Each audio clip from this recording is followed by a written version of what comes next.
I always say first and foremost, Marie, thank you for making the time for us. Yeah, super excited to be here. Thanks for having me. So, yeah, I'm excited. We're gonna go through your actual story like in meaningful detail. So but I do want to give you the chance to maybe give the 30-second elevator version of your backstory, and you can maybe introduce yourself, and then I'll kick us off.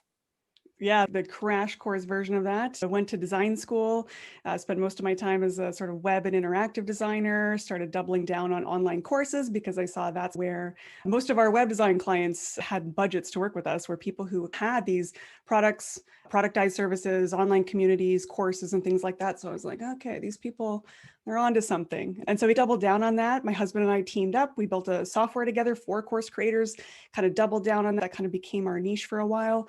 Built my couple of my own courses along the way, a few that took off, a few that, not so well. And then finally Notion Mastery was the one that sort of felt like a bit of a runaway success. And I was like, okay, guess this is guess this is what I'm doing now. And I feel like my business took a bit of a left turn and really shifted. You're catching me on the cusp of that interesting growth curve. So that's where I am today. Fantastic. What I'm actually going to do is in the chat, I'm going to paste in a document that Marie was generous enough to put together. And this is a bit more of a detailed narrative behind her story, including some real metrics of the various projects that she's worked on. So everyone's welcome. She's generous enough to share this, and you're welcome to make a copy and take a look at it. We're not going to necessarily go bullet point by bullet point, but this will be, I think, a really awesome kind of deep dive for anybody who wants to see the more detailed version of the story. But I was going to start with something that has nothing to do with Notion and has nothing to do with, or I should that say, yeah. Yeah, I was about to say seemingly has nothing to do with Notion or online courses. And Marie, what is permaculture, and how has learning about it shaped your perspective on your business? Yeah. So when I first signed up for permaculture, I had no idea what it was. All I knew was like a couple friends had talked about it and they had amazing gardens. And I had a friend that said she signed up for a permaculture course and it changed the way she looked at the world. I was like, that's pretty compelling. I don't even know what that means, but that sounds pretty compelling.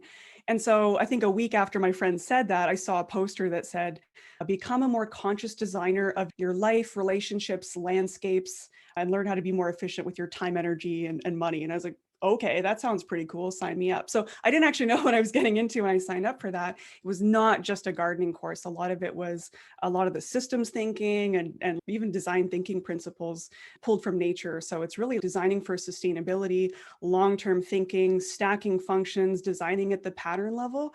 And so everything I was learning in permaculture, I'm like, that's totally a business principle. That totally applies. And I couldn't help but see those overlaps and connections.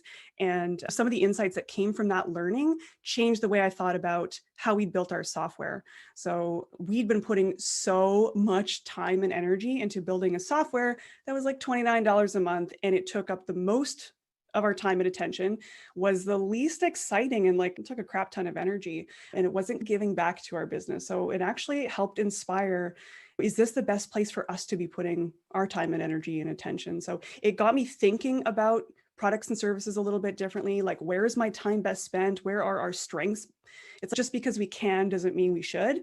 And so just because there was an opportunity at the time and we built this thing doesn't mean that's the best use of both of our time. So that's just one way that sort of those studies have really impacted the way that I think about things long term. Yeah, and this is something I'm really curious to start at, maybe where you feel like the beginning of what is now your very successful course on Notion began. Because I know you didn't even necessarily start off doing online courses. I'm curious to hear maybe from you the evolution of what you were doing pre-teaching and creating courses online, and maybe just how you started to make the foray into course creation.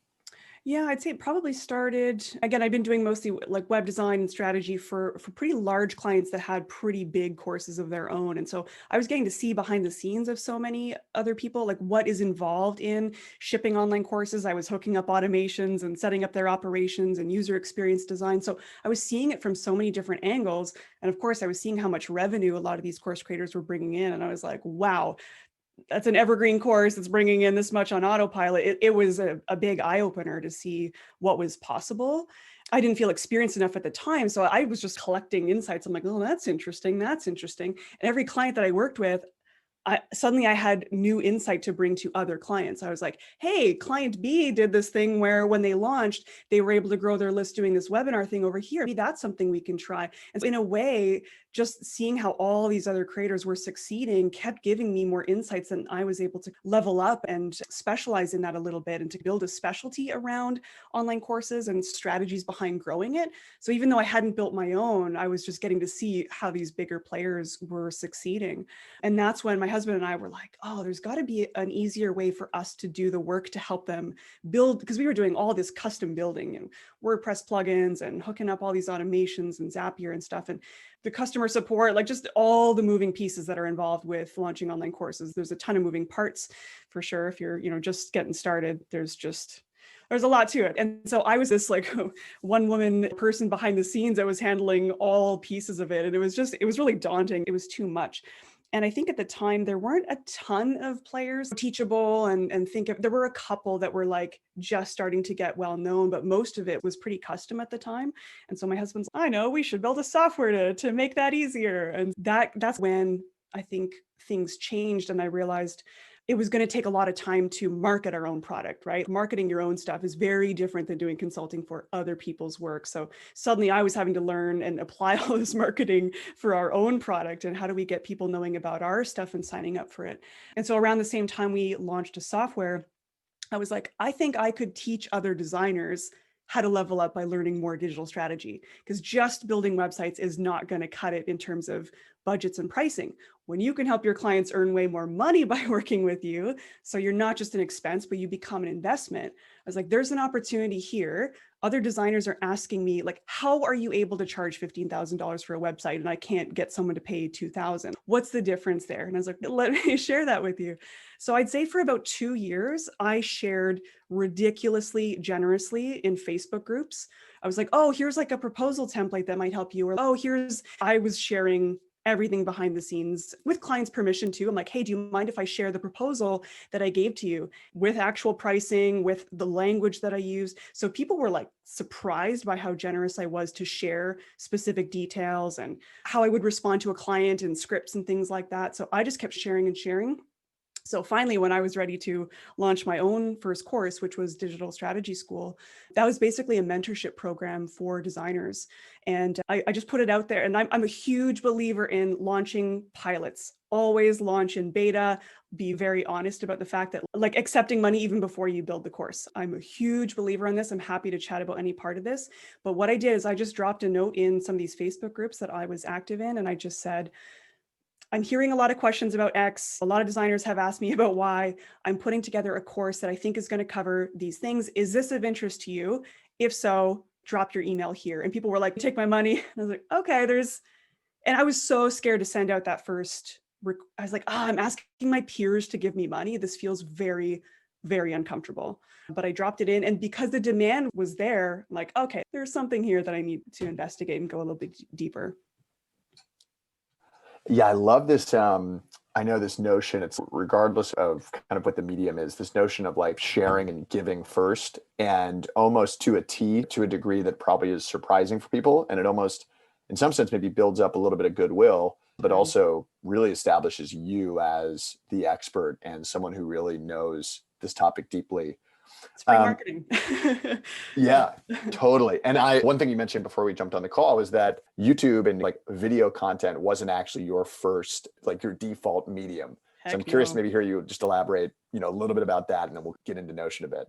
Yeah, like around the time that I launched Digital Strategy School, I'd been blogging a fair bit on my own website and also on Medium too. So I was definitely experimenting with a couple of different mediums and getting my writing out there. And there was a post that was, I think it said, the big mistake every designer makes. And it was about not leaving enough margin in your schedule. It wasn't really only designer focused, but it was an experiment if I targeted designers specifically, because that's who my course was for. And just how we block out 100% of our time. Like we're booking up every minute. We're building for like ideal case scenario. And we don't leave any room for any margin, things going wrong, scope creep, or even you get a product idea and you want to build your own thing, but you've booked up like all of your hours with your one-on-one clients. So it was a call to action in a way. It's just leave yourself way more time than you think you need in your schedule. And for me, doing that, I think I spent 2 years of only working at 80% capacity with clients and leaving that extra time to build my product, which was Digital Strategy School. So That was anyway. So all that's to say, it was all writing. It was all writing based, and so video was like not a thing I was even remotely interested in. The course was actually mostly text as well. Most people were pretty surprised to hear that. But I did a lot of customer research around this, and a lot of the people that I think I attracted were a bit maybe soft spoken, a little bit like me, where they preferred to read and they didn't want video. And I was like, awesome, I don't want to make video. So that was a win-win situation. Yeah, I love the fact that managing to pair your, default medium with your audiences, I think is a powerful idea I hadn't really considered. So I'm really curious with that first kind of course launch, was the experience there? Did you feel validated that this was a viable business and something maybe you could recreate on a grander scale? Did you want to just keep investing in this same course? I'm curious, after getting that kind of initial, demand and that initial experience, what that led you into doing next. Yeah, so the course, because I didn't know what to even charge for the course. I'd never done something like this before. I didn't know what it was worth. I did it as pay what you can with a recommended price point. But I didn't say no to anyone, regardless of if they're like $50 or $1,000. I didn't turn anyone down. I was like, this is going to be an experiment in generosity. Let's see what happens. And some of those people that wouldn't have been able to afford it became like the biggest contributors to the course and to the community. So it was a Facebook group paired with this online course, beast of an online course for sure. And I was very honest about the fact that I was creating the content with them. So I just had an outline together, did not have the content itself created. So I created it in lockstep with them, which for some people, they're really freaked out about that. But I actually think it's better. Like your material is going to be way more in tune with where people are at, but you need some kind of medium that you are communicating with people, right? Some sort of community aspect, whether it's Circle. Actually don't use Facebook anymore. I despise it, but you need some place where you've got that touch point where you can be in touch with what people are doing. Pay what you want. I think the launch was it was a $10,000 launch. And I was like, okay, yes, that's pretty sweet. There's something here. If that's a pay what you want levels, I think I could keep doing this. So I made some switches. And so I had a live version of the course. And once I'd run through it once and done these calls with people, so people got like a monthly call and then group calls. I did that for a couple of months. And I was like, you know what? I could actually release the course as is to those who just want to do the evergreen version of it, but don't need the one-on-one necessarily. So I had a Slack group. So those folks got in. It was like evergreen course plus Slack. And then those that wanted to do the mentorship, we only took 10 or 12 people at a time, just really small groups. I think it was almost 4,000. It was like $650 a month for 6 months. That was the price point for the mentorship. And then the self-study became like $1,000 price point. Managed to get it to about, I think, 120 students or something like that. So it earned me a great living in the time that I ran it. But once we launched our software, I felt split in these two directions where I'm like, who am I? What do I talk about? What's the thread that ties my work together? And I found it really hard to, how can I grow my own SaaS and talk about online courses? Like, it just felt like my energy was really split. And the more people that signed up for the software, what we noticed was they're signing up for course software long before they're anywhere ready to launch their course. They're like thinking the technology is going to make their course ready. And so we'd have people like signing up for the course and then, can I extend my trial? Can I extend my trial for 6 months? And some people would wait for 3 years and they've been like thinking about it, but just not launching. And it was so painful to watch. And I was like, this software is not the problem. People just don't know how to ship and they don't know how to ship quickly. They're overthinking it. They're being perfectionistic, like all these pieces. And the mindset piece and the people piece is the part I'm way more interested in. Like my husband handles the tech, but I'm like, there's like a human problem here. There's like something here that I need to sink into. So I started doing like ridiculous amounts of customer research, interviews, just hopping on conversations with people, anyone I knew that had mentioned thinking about a course, that had shipped a course, my own clients, and just tried to identify what are those things, like what makes a great course, what stops people from launching, how do we get people shipping? And so a new course came out of that, of course, that was called Run Your Learning Launch. And that was an attempt to get people shipping a lot faster. And so we experimented with things like bundling that with the software as well. So if you're signing up for the software, you get the courses because we want you to ship, right? It's not fun to take people's money for your software if they're not going to be even getting the most use out of it. Yeah, this is something that I love because I was going to ask with the kind of like the digital strategy course you created. I think something that a lot of compound members are thinking about, and just generally people who I think are sharing more online, is what am I uniquely suited to solve. So you just answered it with the course building course, but I'm curious what that first what you felt like nobody else was teaching at the time with both of those courses, and what you felt like you really maybe had a unique angle on. I'd be curious to hear your kind of interpretation of that. Yeah, that's so interesting. I feel like I'm definitely fairly scrappy. Like I'm just willing to like let's throw some spaghetti at the wall and like, just see look for that traction very quickly. And I think partly it's my way of coping with perfectionism is like if I say it's super imperfect and it's not ready yet, then you can't really you can't really criticize me. It's like calling it out first and being like, yes, it's a work in progress and I'm okay with that. So I think I have a really good relationship with being in the gray zone, being in process, not having it perfect. I'm very comfortable with that uncertainty. Like I've done design thinking certifications, I've studied systems thinking, like even in permaculture, I'm not going to become a master gardener overnight. It's just not going to happen. So I have to get comfortable with that process. I'm very comfortable with that process. I've, learned to get comfortable with that process. A bit of a side tangent here, but maybe 4 or 5 years ago, I signed up for the Supernaturally Shy Intro to Acting. That was an attempt to get comfortable being on stage and get over my stage fright. And that was one of the craziest experiences of my life. I have so much respect for actors now, but like they just throw you in the most uncomfortable situations every class. Like I left in tears almost every class and I kept showing up. It was seriously unbelievably uncomfortable. To the point where you just get so used to being uncomfortable that almost is, oh yeah, that's how it goes, that's part of the process. So I think when you can throw yourself into those situations and get used to it and not see things as failure, but it's data. It's okay, what's this telling me? People aren't interested in that, they're not willing to pay for that. Okay, it's not personal, it's about solving their problems. So that's part of it, maybe, is like a mindset approach where I'm quite comfortable with that, being in process and valuing exploration, right? Like learning is one of my top strengths. So I'm not trying, I quite enjoy the process of learning and discovering, like, what does this mean? What is this telling me? Okay, that's interesting. Lean into that curiosity. What, can you learn from your customers? But a bit of that systems thinking, a bit of the design thinking, a bit of the willingness to just experiment and to listen to what the market's telling you.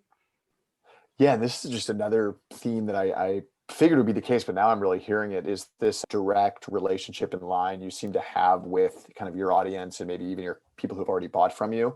Big time. But yeah, I'm really curious to hear, and I know from some other interviews I've listened with you that you really have put in a lot of one-on-one time with a Oh lot yeah. of the people who, yeah, probably Yeah. ungodly amounts of hours. So I'm curious to hear from you how you think about that, the like do things that don't scale approach to Yes. deeply understanding the folks you serve. Just curious to hear Yeah. you riff on that a bit.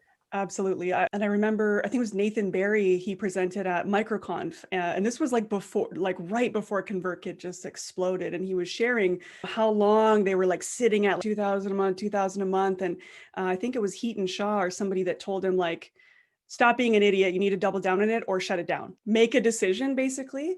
And he said it was the moment that kind of slapped him out of it. Okay, you know what? We're going all in. We're going to do this. Don't just half-ass it, basically.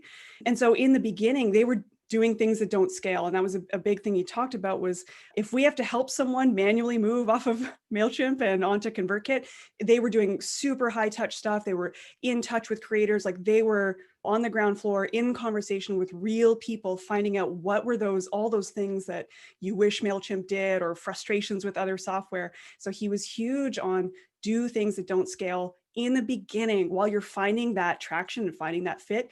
Worry about scale and leverage later, but make sure that the idea is solid, because the way people describe things, right? I've had people say like, your sales page is so amazing. I'm like, my customers literally wrote it for me, because I'm always listening to what they're saying. And I'm like, snip, that's a great way of phrasing it. Oh, I wouldn't have thought to put it in those words. I'm just a big believer that the more you can have those initial conversations while you're in discovery mode and build mode, those ideas can write themselves if you're listening carefully enough. So I definitely put in a ton of time. Like even with Notion Mastery in the beginning, I offered the course alongside a consult.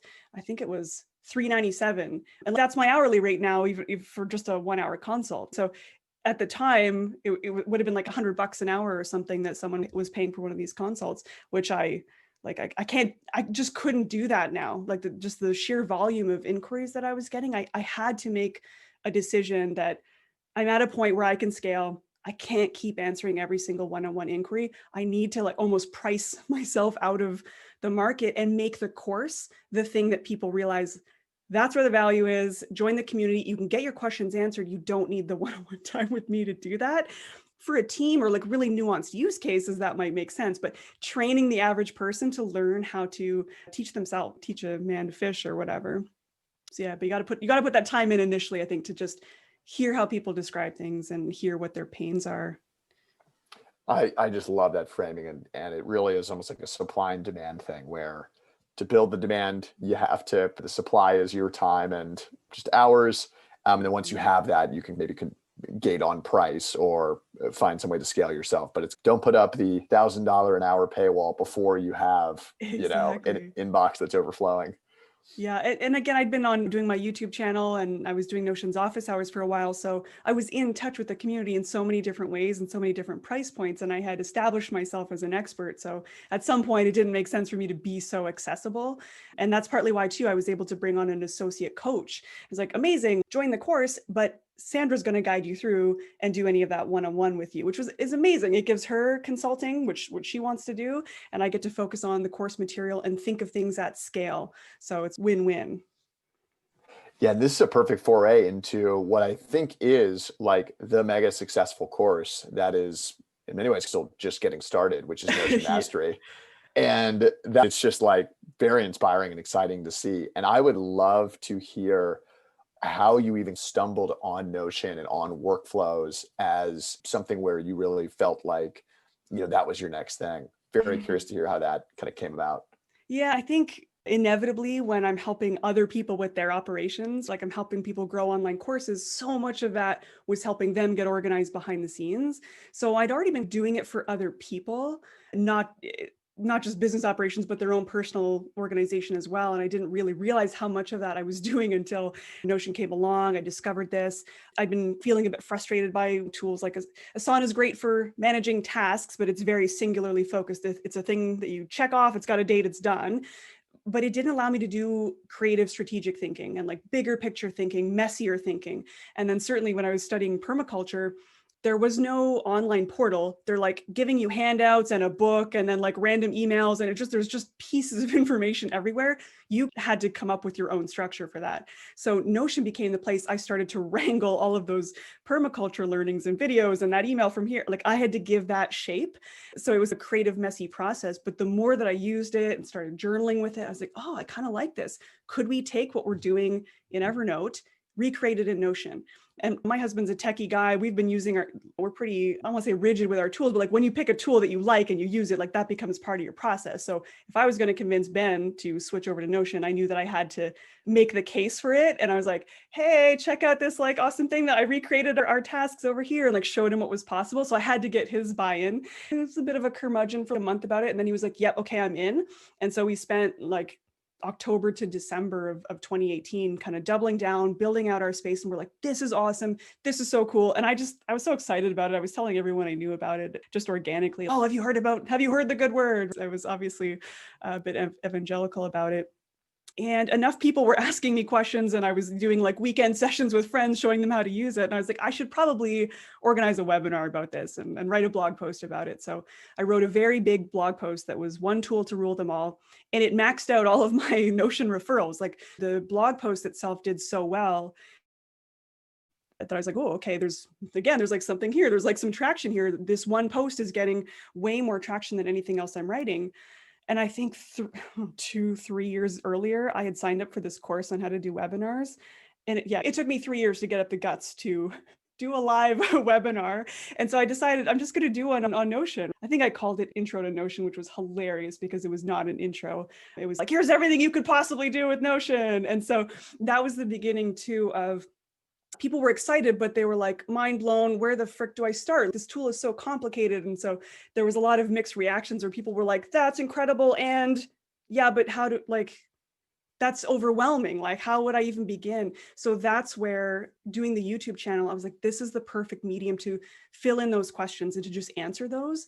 And I didn't know I didn't have a nice camera, didn't brush my hair. I don't know. I was just whatever. I was just making videos to answer people's questions. But the traction that came from that, there was obviously a demand. And at the time, there wasn't a lot of Notion content. So I was like, okay, let's just answer all those questions that came up in the webinar, or random people were just finding my email and asking me like customer support questions. People were tweeting at me. I'm like, holy moly, what just happened? That webinar just felt like everything exploded, and I was going to need to figure out systems to even manage the inquiries that were coming in. And the COO of Notion reached out and was like, can we chat? It's like, okay, yes, we can chat.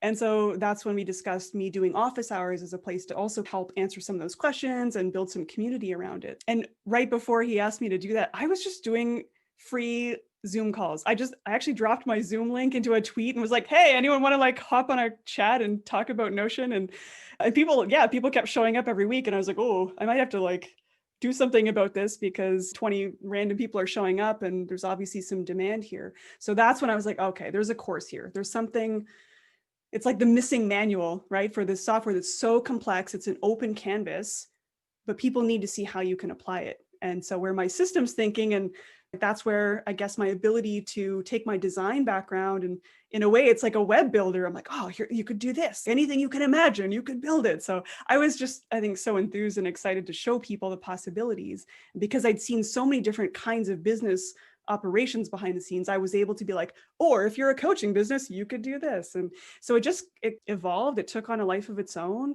And I launched a pilot of the course in October, November of 2019.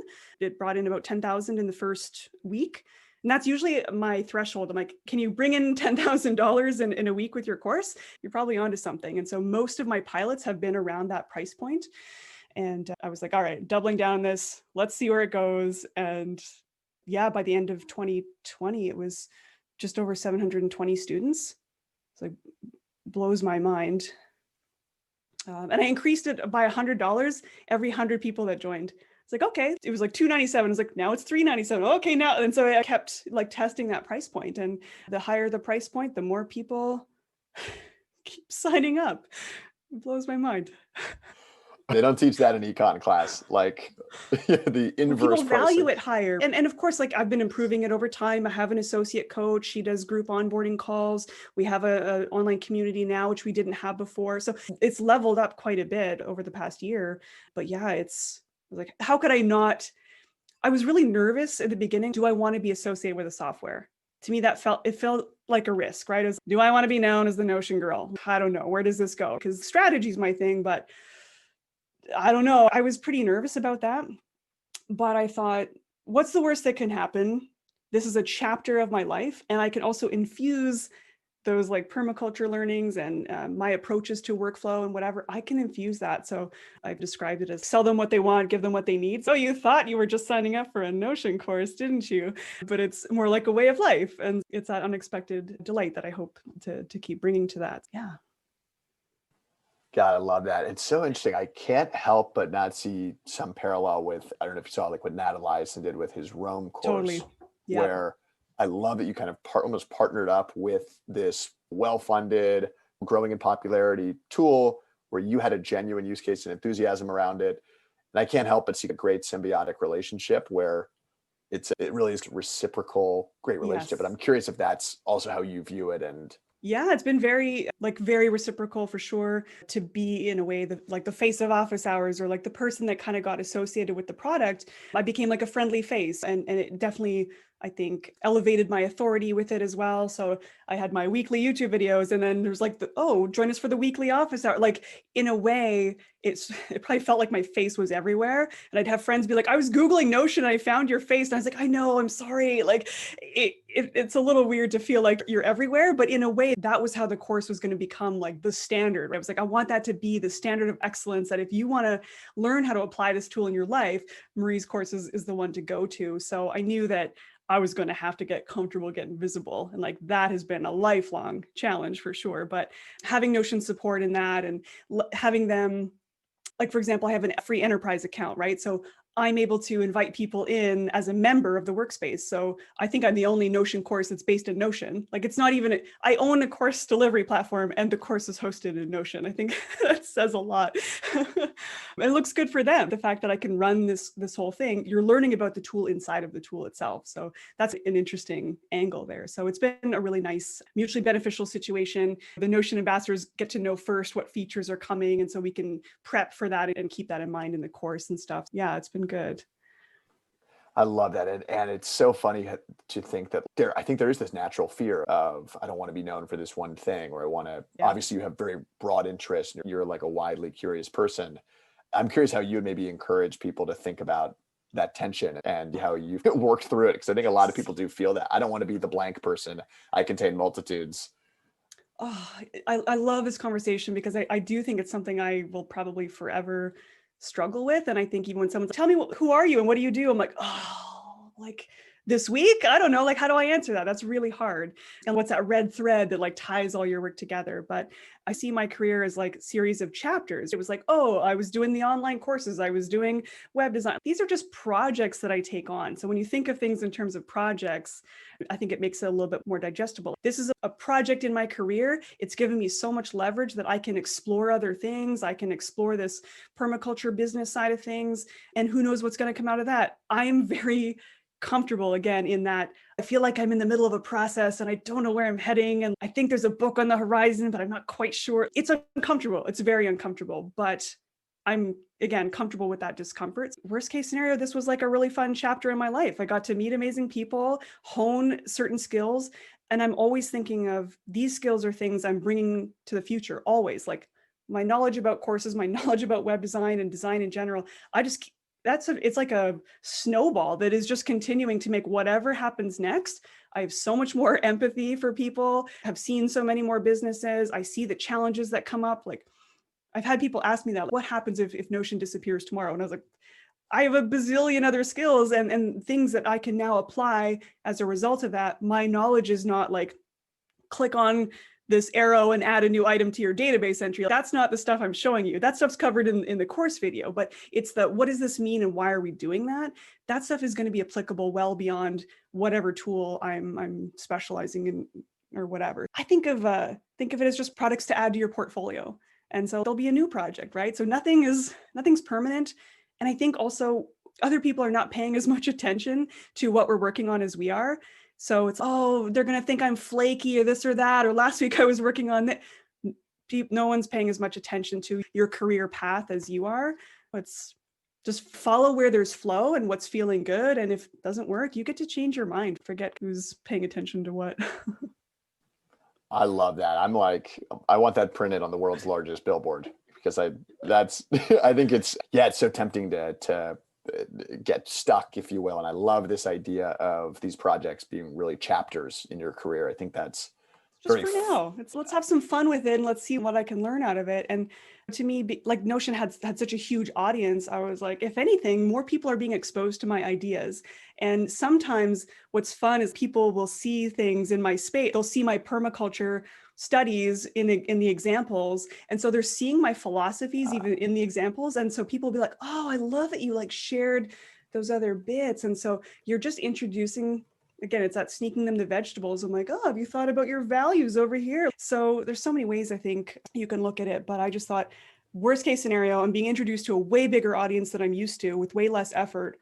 So let's see where that takes me. God, absolutely. Yeah, I love this idea that you can infuse other elements of who you are into these projects, and those will show up in this fun way that you don't, there's no one right way to do Notion. You get to bring yourself to it. Absolutely. So love how you frame that. Well, I just want to make a note that we will, in the next maybe like 3 or 4 minutes, we'll move to Q&A. Anybody on the call, we have the world's leading expert, not only in Notion, but also in building successful online courses. So start thinking about a couple questions if you have any. But a couple things I wanted to wrap on just because I'm like just curious. I guess when you look now, you're more or less at this point where there's obviously demand for this thing. You've found a way to start to scale and productize and make this thing a real product and something that can be larger than coaching or one-on-one work could ever be. I'm just curious, as you look over the next year or two, what you think some of the most exciting monetization opportunities are. Is it keep investing in the course? Is it like Mm. paid information products that go alongside it? Yeah, just generally curious now that you've reached this kind of really threshold that most folks don't make it to. How do you think about what's What's next? next? And like for myself or for creators in general, like trends or whatnot. Yeah, maybe both. I was thinking about yourself, but I'd love just your general perspective on, Yeah, I feel like yeah. I keep hearing about monetized newsletters, and I feel like I'll be the first to admit, I think newsletters is the place I'm the least consistent and I struggle the most. I overthink it. I don't know how to ship it, but I can ship a course and charge $1,000 for it. It's so much easier for me to show up for people that have paid me. But who's listening? Oh my God, 20,000 people. Like, I don't know, like that to me, that's a part that I have to work on this year. That's a thing I want to work on, is like building that writing muscle for sure, like getting back into it. Because again, that growth happened so fast that I was like, oh my gosh, people are reading. What do I say? And that's something I'm working on. So paid newsletters could be an interesting avenue. How would I treat that if I were charging for it versus it's just a way to keep in touch with people? So I don't know. I still need to wrap my head around that one. It's interesting to see people pair a product with consulting, right? So you're not necessarily like charging by the hour. It's like resource library packaged alongside some kind of support element.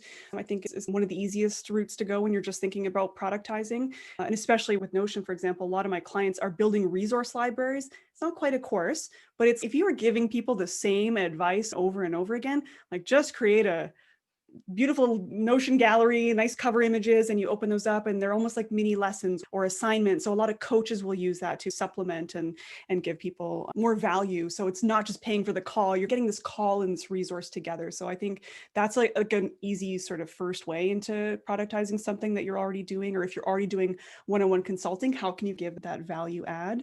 I think we're certainly going to see a lot more courses. I'm seeing a lot more people like building in public and really sharing that on Twitter. And so in some ways, maybe people might be more discerning, right? It's, oh, everyone and their grandma's got a course. How do I choose courses that are done really well? And how do I make sure I'm investing in the right courses? I think copywriting skills, I think, are always in demand. I think I bought Joanna Weeb's copy school way back in the day, and those skills have continued to help me today. So copywriting, learning how to be able to really confidently talk about the value of your product, right? At the end of the day.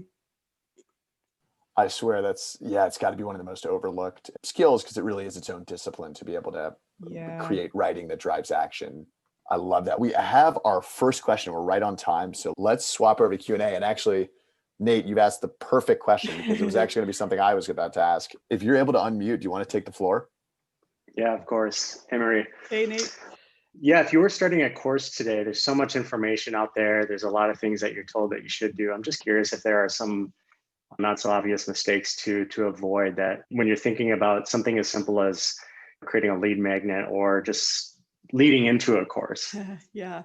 I think, again, this is just my own 2 cents on this, but I think people way over engineer what's needed. So I've never had a lead magnet. I've never had a funnel. It's just like I always tell people start with the sales page, and it could be a paragraph on a page. It could be so simple, even an email ask. So I think people way overthink, like they're 10 steps ahead because they're thinking about the scale. But I'm like, if you're just testing that the idea is something people are willing to pay for, that could just be a friendly email that you send to someone. And so one of the more like obvious things is not writing too much of that content before you get the sales. Because what you think, and if you're an expert teaching a thing, you're writing with an expert's mind. You're not, you get more disconnected from what are beginners seeking and what are they struggling with, and just resisting the urge to craft too much of it in advance before you're working with people together. I just always recommend find a tiny cohort of people to go through this process together. So you're co-creating with them. Could be 12 weeks or so, whether you want to do it pay what you can or like at a significant discount, and just be willing to be wrong, be willing to be open to what needs to be included in the course. Because I guarantee once you've worked with people through that, what it's going to look like at the end is so different than what it looks like in your head. That's a big one. It's fantastic. Thank you. Awesome. I love that. We've got a manageable call, so anyone's welcome to unmute. I have a few questions that were submitted beforehand, but anyone who's live, you're welcome to unmute and take the floor. Otherwise, I will MC us here. Cool. And one question we had before the call was, and you touched on it earlier, but I'm actually really curious to hear you elaborate, is you like how to use Notion and how to set up workflows and systems around your business could feel like an intimidating, like broad topic. Oh, So like one of the things that folks were curious about beforehand are like, how do you in this relatively broad area, how have you chosen what to create content around and like what to actually invest the time making like a YouTube tutorial on? I think that's something I'd be very curious to hear you elaborate a bit on. yeah, like how to choose the focus when there's just so many directions you could take it Exactly. in. Yeah, Yes. and I think that's honestly partly why the course will probably never feel done, because I'm like, guess we'll just like, well, add that next week, gotta add that. I'm always adding these really niche use cases because these things come up all the time. So by listening to what's happening in the course, and now having a community, people can post and me too, I was trying to figure this out. So it's like, where is there most traction, where is there stickiness, where are people engaging with other people's comments, and just trying to pay attention to what are those most common use cases. And I think, again, when you're in touch with people often enough, those do start to come to the surface. And then of course asking, is that a challenge I want to solve? William Nutt, for example, so great on the formula side of thing. I'm like, is that really the best place for me to spend my time? Probably not super stoked about that. I'm like, go see William. He has this awesome system on that. So it's like, where is the niche, even within the niche, that I want to focus on, and what conversations do I want to be having? And sometimes it can be tricky, I think. How much YouTube content do I create around this versus, oh, that you can find that inside my course? I think that's also another challenge, is like how much of that gets freely shared versus behind a paywall.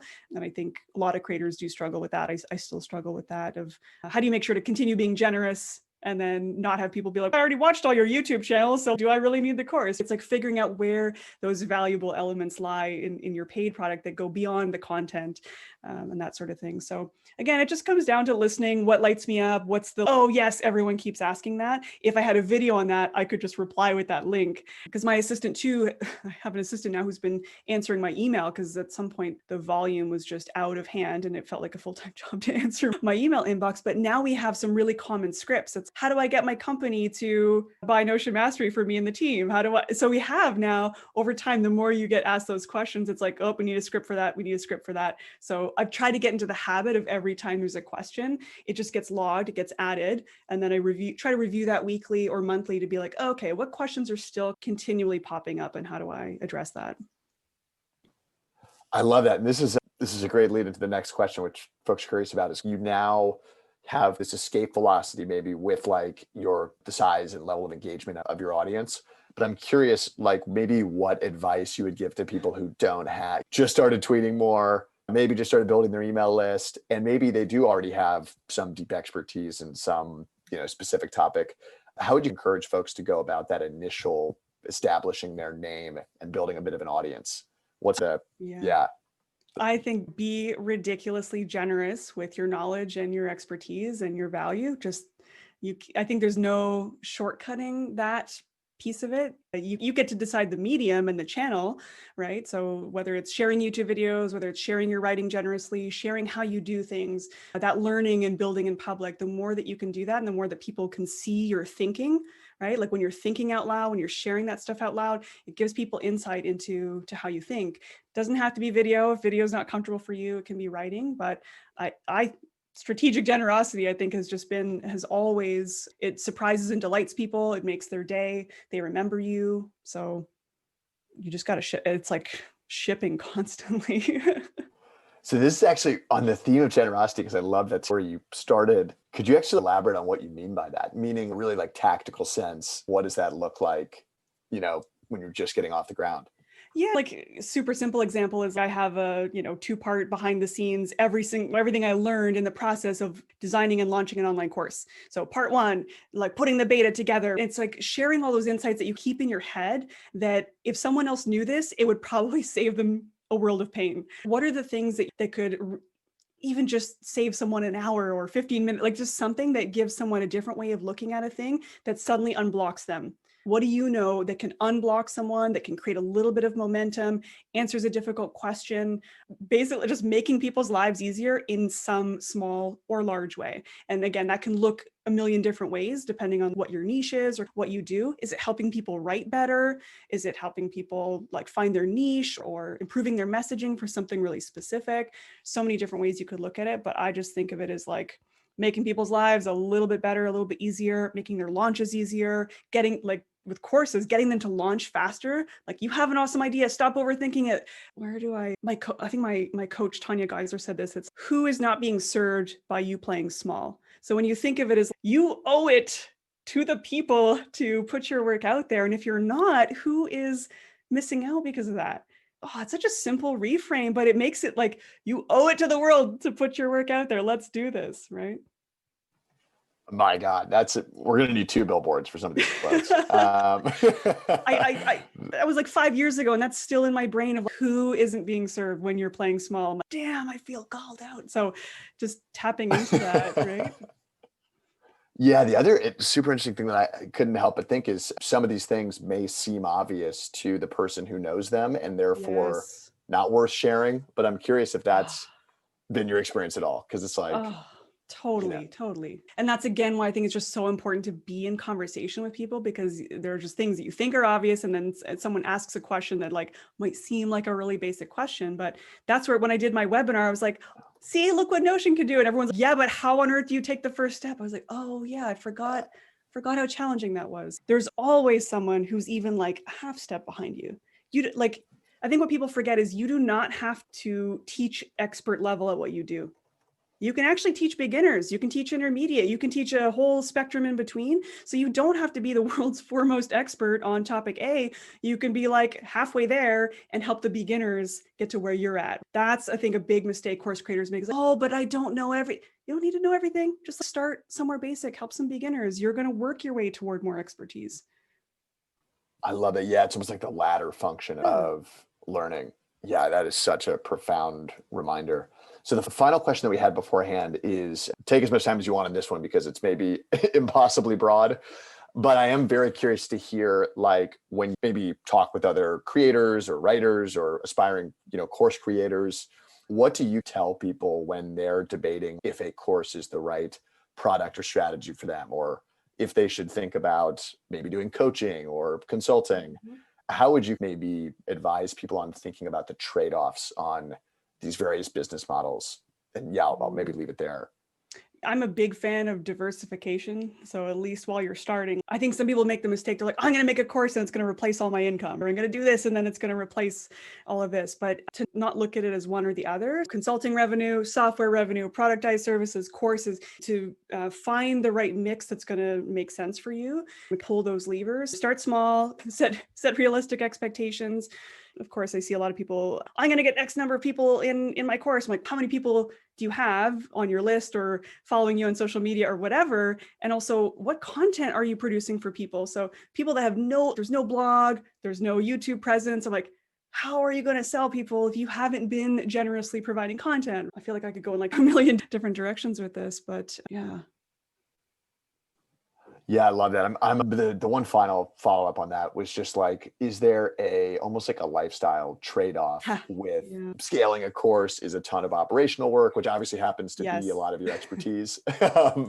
And maybe the super creatives would be better off, doing kind of one-on-one coaching and stuff like that. But yeah, you bring up a good point. Again, I think people underestimate how much marketing is required. Typically, products are a lower price point than consulting services, typically, not always.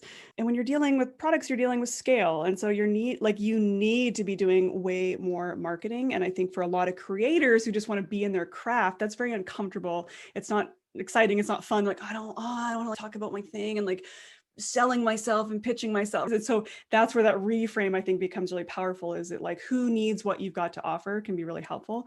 But yeah, on the lifestyle or sort of trade-off side of things, I feel like it's a different mindset to sell courses or to sell products than it is to sell services, for sure. And so I usually tell people when they're thinking about it, I ask, like, where are you already doing coaching? Where are you already doing, like, a product should fall out of your services. This is my own 2 cents on this.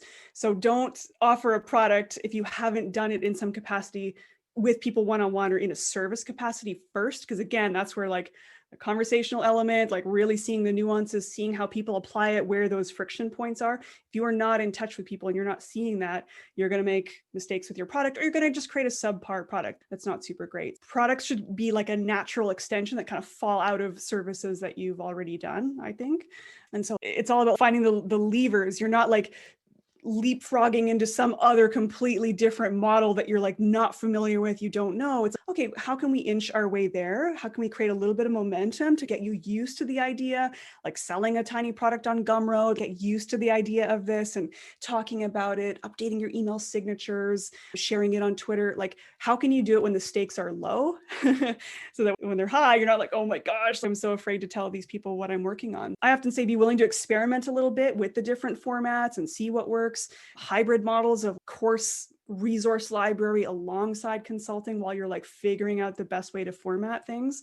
But yeah, there's definitely trade-offs, I think, when you're managing an online course and if you're at the beginning, you don't have to worry about this yet. But if you get to the point where there's like 100 students or 200, like when people are coming in every day, I had to hire my assistant who's going to be coming on full-time this month. So my first full-time employee. I'm like, holy moly, I can't keep up with the email and customer support and all those sorts of pieces. So you'll have to think about that of, is this something I could see myself growing and doubling down on? Software, we realized only after we built and launched this thing, we're like, software model actually sucks for us because Ben has enough anxiety that when you have like customer support requests that come in at midnight and you're like, it actually doesn't really work for our lifestyle. And it's like $29 a month, the technical support required. I'm like, oh, this is not exciting for us. I love teaching. I love being present for people and doing a little bit more high touch. Software doesn't really make sense for us. So sometimes you don't know until you've tried it and been like, oh, wish we'd like thought about what that business model would have meant for us and our lifestyle and whatnot. But sometimes you don't know until you've dipped your toe in the water.